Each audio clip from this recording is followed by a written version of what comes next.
أعوذ بالله من الشيطان الرجيم. بسم الله الرحمن الرحيم. يا أيها الذين آمنوا لا تقدموا بين يدي الله ورسوله واتقوا الله إن الله سميع عليم.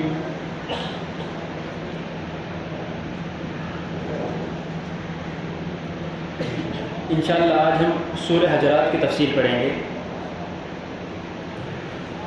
سورۃ الحجرات قرآن کریم کی ایک انتہائی اہم ترین سورت ہے اور سورہ حجرات کے اندر تقریباً 18 آیتیں ہیں اور 2 رکوع ہے. لیکن اگرچہ یہ اپنے جسم کے اعتبار سے انتہائی مختصر ترین صورت ہے، لیکن اپنے معانی کے اعتبار سے انتہائی جامع ترین صورت بھی ہے. کہ اس صورت کی خاصیت یہ ہے کہ اس صورت کے اندر اللہ تبارک و تعالیٰ نے مسلمانوں کے لیے معاشرتی مسائل بیان فرمائے ہیں کہ مسلمان جس سوسائٹی میں رہیں گے تو انہیں آپس میں کس طریقے سے رہنا چاہیے، مسلمانوں کے آپس میں ایک دوسرے کے ساتھ معاملات کیا ہونے چاہیے، کس طریقے سے بھائی چارے کو قائم کرنا چاہیے، اگر آپس میں جھگڑے ہو، اختلافات ہو جائے تو ان اختلافات میں کس طریقے سے معاملات رکھنے چاہیے. اس اعتبار سے یہ اہم ترین صورت ہے. یعنی جب اللہ کے رسول صلی اللہ علیہ وسلم کی دعوت پھیلی اور دعوت پھیلنے کے بعد ایک مسلمانوں کا نظام قائم ہو گیا، ایک مسلمانوں کی حکومت قائم ہو گئی، تب مسلمانوں کے لیے ایک نظام کی بھی ضرورت تھی کہ آپس میں کس طریقے سے رہنا ہے. کیونکہ جو عرب کے جو لوگ تھے پہلے تو ان کی زندگی ہی آپس کی دشمنیوں میں چلتی تھی، تو اللہ تبارک و تعالیٰ نے انہیں ایک بھائی چارہ دیا اور اس صورت کے اندر اللہ تبارک و تعالیٰ نے تمام مسائل بیان فرمائے. اور یہ اس لیے بھی اہم ترین صورت ہے کہ اس کے اندر اللہ نے انتہائی جامع انداز میں، مختصر انداز میں بہت سارے احکام بیان فرمائے ہیں. اگر ان احکام میں ہم غور کریں اور اپنی زندگیوں میں لائے تو ہمارے معاشرے میں جتنے فساد ہمیں آپسی فساد، آپسی اختلاف، آپسی جھگڑے نظر آتے ہیں وہ تمام ختم ہو جائیں گے. اور ایک یہ جو بات کہی جاتی ہے کہ واعتصموا بحبل اللہ جمیعا ولا تفرقوا، کہ مسلمانوں میں اتحاد ہونا چاہیے. تو مسلمانوں کے اتحاد میں جتنی رکاوٹیں ہیں ان تمام رکاوٹوں کو اللہ نے اس صورت میں بیان فرما دیا ہے کہ اس صورت کو اگر اپنی ہم زندگیوں میں ڈالیں گے تو مسلمانوں میں اتحاد بھی پیدا ہو جائے گا اور اختلاف بھی ختم ہو جائے گا. تو اس کی سب میں پہلی آیت انتہائی اہم ترین آیت ہے. اور اس آیت کے اندر اللہ تبارک و تعالیٰ نے اپنا اور اپنے رسول کا حق بیان فرمایا ہے کہ سب میں پہلا اللہ نے اپنا اور اپنے رسول کا حق بیان فرمایا کہ یا ایھا الذین آمنوا، اے ایمان والو، لا تقدموا بین یدی اللہ ورسولہ، کہ اللہ اور اس کے رسول سے آگے مت بڑھنا، واتقوا اللہ، اور اللہ سے ڈرتے رہو، ان اللہ سمیع علیم، بلا شبہ اللہ سننے والا بھی اور جاننے والا بھی ہے. کہ اللہ نے سب میں پہلا حق بیان فرمایا کہ اللہ اور اس کے رسول سے آگے نہیں بڑھنا چاہیے. کہ دیکھیے ہم زندگی میں جو دنیا کی زندگی گزارتے ہیں ہمارے سامنے بہت سارے حالات آتے ہیں، ہر کسی کے مختلف حالات ہیں، لیکن جس کی زندگی میں چاہے جو بھی حالات آ جائے، وہ جس بھی انتہا پر پہنچ جائے، اس کو ہمیشہ اللہ کا اور اس کے رسول کے حق کا خیال کرنا ہے کہ وہ اپنی زندگی گزارتا رہے، لیکن اس سے کبھی یہ ہونا نہیں چاہیے کہ وہ اللہ اور اس کے رسول کے حق سے آگے بڑھ جائے. کہ اللہ نے ہمیں اپنے حدود بتائی، اپنی باؤنڈریز بتائی ہے، وہاں تک ہمارے لیے چیزیں حلال ہیں، اس کے آگے پھر اللہ کی باؤنڈریز ہے، ان کو نہیں پھلانگنا چاہیے کبھی. جہاں تک اللہ نے حلال کیا ان حلال کو استعمال کرنا چاہیے. جہاں پر بات آ گئی جس کو اللہ نے منع کر دیا یہ اللہ کا حق ہے، وہاں پہ رک جانا چاہیے، یہ اللہ کا حق ہے اور اس سے ڈرتے رہنا چاہیے. پھر آگے اللہ نے فرمایا کہ ان اللہ سمیع علیم، کہ اللہ سننے والا بھی ہے اور اللہ جاننے والا بھی ہے. کہ ایسے ہرگز نہیں ہے کہ اللہ کو پتہ نہیں ہے، اللہ کے علم میں نہیں ہے، اللہ دیکھ نہیں رہا ہے. اللہ کے علم میں ہر چیز ہے. کہ اگر ہم اللہ کے حقوق کو توڑیں گے، اللہ کے رسول اللہ کے حقوق کو توڑیں گے تو اللہ کے علم میں ہے وہ چیز. پھر تو اللہ نے سب میں پہلا حق بیان فرما دیا اور اگلی 4 آیتوں کے اندر اللہ نے پھر رسول اللہ کا حق بیان فرمایا ہے. یہاں پر اللہ نے اسی طریقے سے حقوق بیان فرمایا. سب میں پہلے اپنا حق بیان فرمایا، پھر رسول اللہ صلی اللہ علیہ وسلم کا حق بیان فرمایا، اس کے بعد اللہ نے عام مسلمانوں کے حقوق بیان فرمائے. اب دوسرا حق رسول اللہ کا حق کہ یا ایھا الذین آمنوا، اے ایمان والو، لا ترفعوا اصواتکم فوق صوت النبی، کہ اپنی آواز کو نبی کی آواز سے بلند مت کرنا، ولا تجہروا لہ بالقول کجہر بعضکم لبعض، اور جس طریقے سے تم آپس میں ایک دوسرے سے چیخ پکار کے بات کرتے ہو، اونچی آواز میں بات کرتے ہو، رسول اللہ سے ویسی بات نہیں کرنا. ان تحبط اعمالکم، ایسا کرو گے تو ہو سکتا ہے کہ تمہارے اعمال ضائع ہو جائے، وانتم لا تشعرون، اور تمہیں پتہ بھی نہ چلے. دیکھیے کتنی اہم بات اللہ نے بیان فرمائی کہ یہاں پر رسول اللہ کا حق بیان فرمایا. اب ذرا غور کرے کہ اللہ نے یہ جو آیت نازل کی جو کن لوگوں کے لیے نازل کی تھی، کہ جو جو رسول اللہ کا سب میں زیادہ ادب کرنے والے تھے صحابہ، جو صحابہ رسول اللہ کو اپنی ذات سے اوپر سمجھتے تھے، اپنی کائنات سے اوپر رسول اللہ کو جو سمجھتے تھے، اللہ نے ان کو یہ بات بیان فرمائی کہ رسول اللہ کے سامنے اپنی آواز کو بلند نہیں کرنا ہے تمہیں۔ جب رسول اللہ کی مجلس میں آ کے بیٹھے ہو تو اس طریقے سے بیٹھنا کہ تمہاری آواز رسول کی آواز سے پست ہونی چاہیے، اور تمہارے آپس میں ایک دوسرے جیسے دوستانہ معاملات ہیں وہ تمام معاملات ٹھیک ہے، لیکن رسول اللہ سے وہ معاملہ نہیں رکھنا ہے۔ تم اگرچہ رسول اللہ تمہارے ساتھ محبت کے ساتھ پیش آتے ہیں، نرمی کے ساتھ پیش آتے ہیں، بھائی چارے کے ساتھ پیش آتے ہیں، اس کا ہرگز مطلب یہ نہیں ہے کہ تم ان کا ادب بھول جاؤ وہاں پر۔ اگر تم یہ کرو گے تو ہو سکتا ہے کہ تم اپنی بے ادبی کی وجہ سے تمام اعمال کو ضائع کر دو گے، اور تمہیں پتہ بھی نہیں چلے گا۔ تمہیں لگ رہا ہوگا کہ میں تو بہت نیک ہوں، میں تو بہت پارسا ہوں، میں 5 وقتہ نمازی ہوں، سال کے روزے رکھتا ہوں، حج کرتا ہوں، سب کچھ کرتا ہوں، تمہیں پتہ بھی نہیں چلے گا، تمہارے اعمال ضائع ہو جائے گے وہاں پر۔ اب ذرا اس آیت کے اندر غور کریں کہ اللہ تبارک و تعالیٰ نے یہاں پر تو اس زمانے کے اعتبار سے بیان فرمائے، اور یہ جو آیت آئی کن لوگوں کے بارے میں آئی ہے؟ یہ آیت حضرت ابو بکر اور حضرت عمر کے بارے میں آئی ہے۔ کیا ہم تصور بھی کر سکتے ہیں کہ اللہ نے کن لوگوں کے بارے میں یہ آیت نازل کی کہ جو اللہ کے رسول کے بعد جو اللہ کے رسول کے نائب تھے، حضرت ابو بکر، حضرت عمر، ان لوگوں کے بارے میں یہ آیت آئے کہ تم رسول اللہ کے سامنے آواز کو بلند ہی نہیں کرنا۔ تو میں آپ کیا چیز میں، اور معاملہ کیا تھا کہ ایک مرتبہ اللہ کے رسول کی مجلس میں بیٹھے ہوئے تھے، تو وہاں پر کوئی معاملہ ہو گیا اور حضرت ابو بکر کی ایک رائے تھی اور حضرت عمر کی ایک رائے تھی، تو دونوں اپنی رائے میں ایک دوسرے کو بتانے لگے، سمجھانے لگے کہ میری یہ رائے ہے، میری یہ رائے ہے،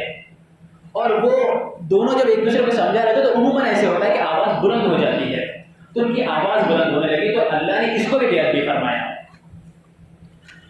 یہ تو رسول اللہ کی حیات تک کی بات تھی۔ اب جب رسول اللہ صلی اللہ علیہ وسلم دنیا میں نہیں ہے تو رسول اللہ کا اب بھی وہی حق ہے۔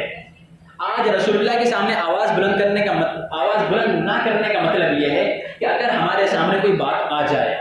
کہ کوئی بات آ جائے کہ کوئی مجلس ہو جہاں پر اللہ کے رسول کا یا اللہ کی کتاب کا ذکر چل رہا ہو، تو اس مجلس کا بھی وہی حق ہے۔ اگر ہم اس کی بے ادبی کرتے ہیں تو کہیں نہ کہیں اپنے اعمال کو ضائع کر رہے ہوتے ہیں، ہمیں پتہ بھی نہیں چلتا کہ اس بے ادبی کی وجہ سے ہمارے اعمال ضائع ہو جاتے ہیں، اور ہمارے سامنے کبھی یہ بات آ جائے کہ یہ رسول اللہ کی سنت ہے یا رسول اللہ کی تعلیم ہے، اور ہم مذاق میں بالکل اس کا مذاق اڑا دیتے ہیں۔ کبھی مثال کے طور پہ چھوٹی سی چیز داڑھی رکھنا، ہم داڑھی کا بالکل آسانی سے مذاق اڑا دیتے ہیں، اور ہمیں پتہ بھی نہیں ہوتا کہ ہم کیا کر رہے ہیں۔ چھوٹی سے چھوٹی بات، دینی جتنی چیزیں ہیں ان چیزوں کی بے ادبی سے بچتے رہنا چاہیے۔ دیکھیے کہ کل قیامت کے دن ہمارے اعمال اس لیے زائل نہیں ہوں گے کہ ہم نے بہت بڑے بڑے گناہ کیے ہوں گے، ہم ہو سکتا ہے کہ ہماری ایک بے ادبی ہماری ساری زندگی بھر کے اعمال کو کھا جائے وہاں پر۔ اور دیکھیں کہ جس طریقے سے رسول اللہ کی عظمت کا خیال کرنا ہے، اسی طریقے سے رسول اللہ کے جو وارثین ہیں ان کی عظمت کا بھی احترام کرنا چاہیے۔ میں یہ نہیں کہہ رہا ہوں کہ میرا احترام، بالکل ایسی ہرگز بات نہیں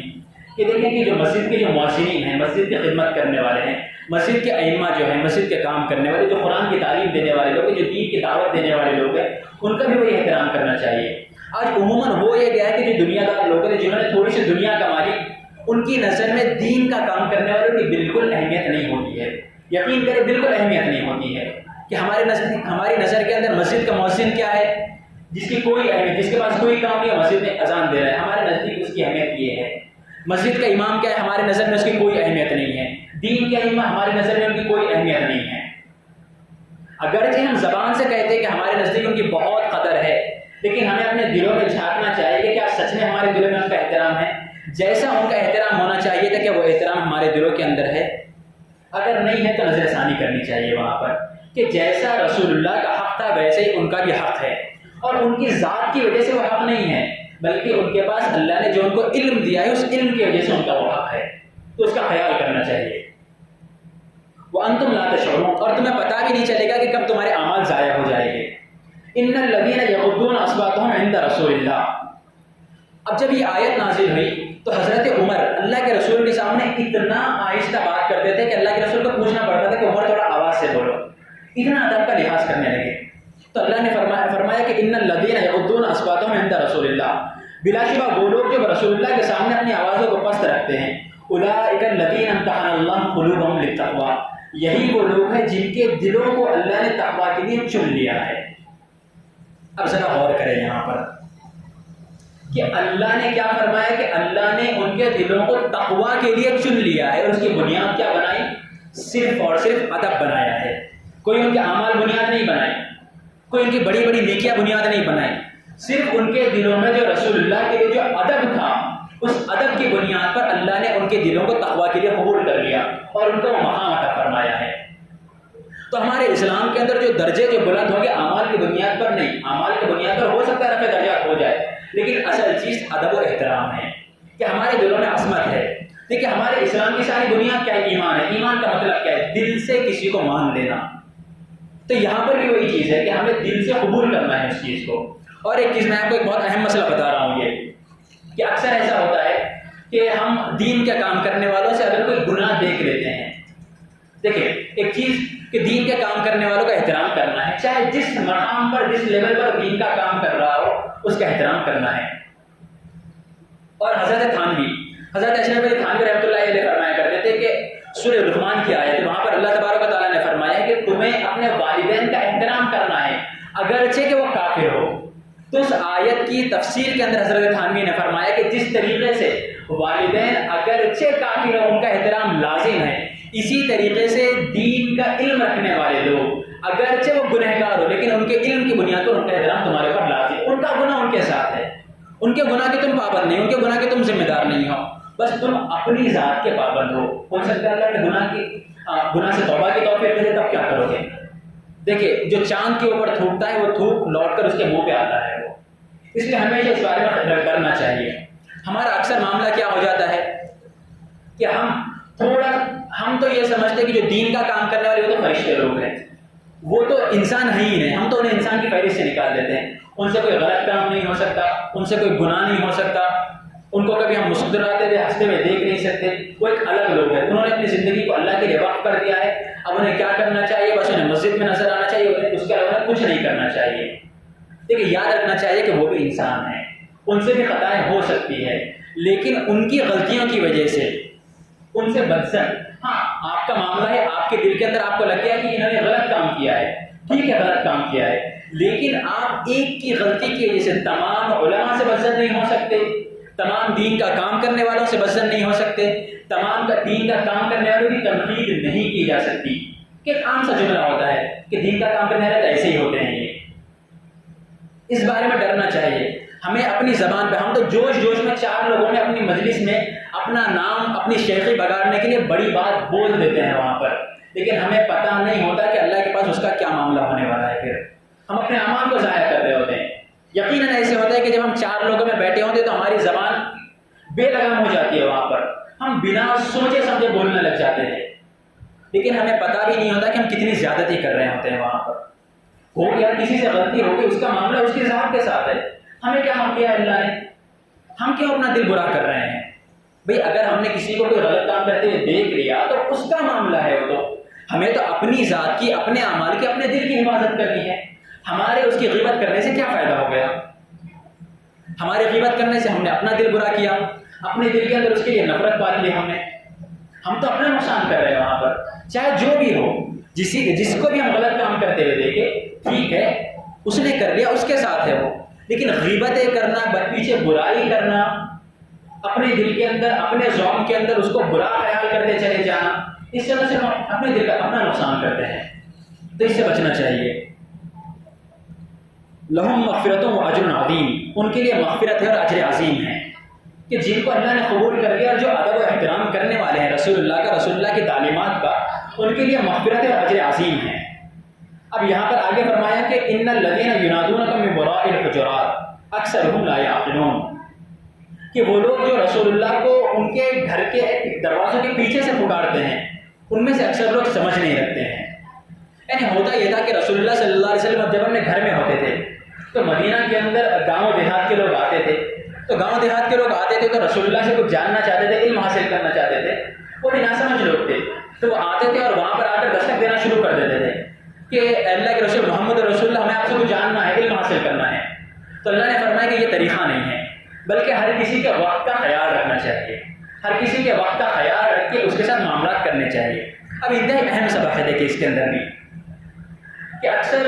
جب وہ آتے تھے تو اللہ کے رسول نے اللہ تبارک و تعالیٰ نے یہ تلقین کی کہ ایسا مت کرو، بلکہ ولو انہم صبروا، بلکہ انہیں چاہیے کہ وہ صبر کرے حتیٰ تخرج الیہم، یہاں تک کہ اللہ کے رسول باہر آ جائے، لکان خیر لہم، یہ ان کے حق میں بہتر ہے، واللہ غفور الرحیم، اور جو لوگ نادانی میں اس طریقے سے کرتے ہیں اللہ غفور بھی ہے، رحیم ہے، معاف کرنے والے بھی ہے۔ اب ذرا اس بات کو سمجھے آپ